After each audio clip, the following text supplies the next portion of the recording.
हमारे बच्चे हैं इंडियन फिल्म एकेडमी की और मैं योगेश राज।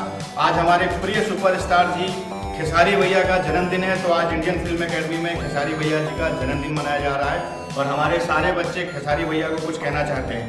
बोलिए हैप्पी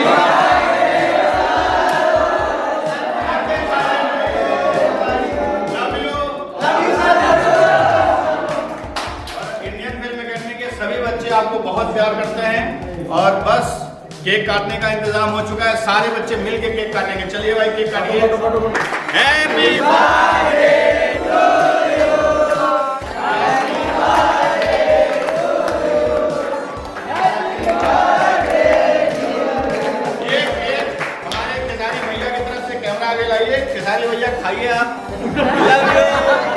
मैं खा लेता हूँ खेसारी भैया आपकी तरफ से और हमारे सारे बच्चे